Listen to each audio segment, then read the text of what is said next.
कहते हैं कुछ घर किराए पर नहीं मिलते, वो खुद इंसान को चुनते हैं। उस रात बारिश बहुत तेज थी जब रवि पहली बार उस सुनसान कॉलोनी में पहुंचा। शहर के बाकी मकानों के मुकाबले ये घर बेहद सस्ता था और शायद इसी लालच ने उसे अंदर कदम रखने पर मजबूर कर दिया।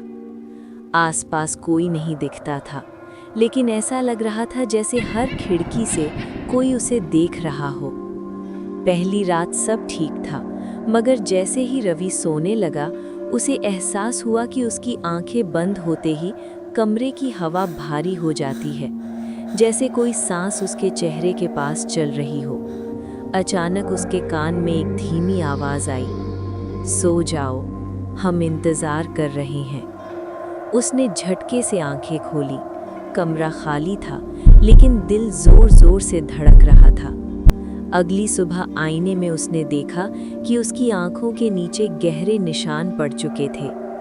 पड़ोस में मिली एक बूढ़ी औरत ने बस इतना कहा, यहाँ नींद मत लेना, और तेजी से वहां से चली गई।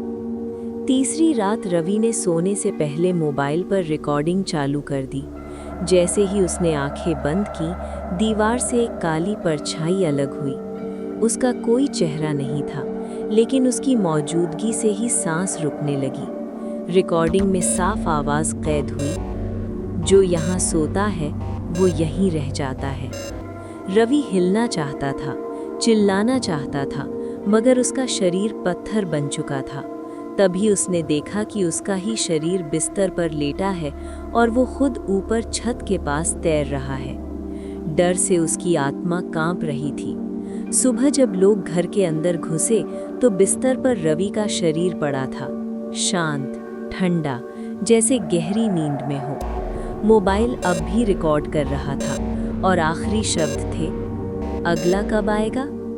आज भी वो घर खाली है, लेकिन जो भी वहाँ रात गुजारने की सोचता है, उसे बस इतना याद रखना चाहिए कि उस घर में नींद आराम नहीं, आखिरी गलती होती है।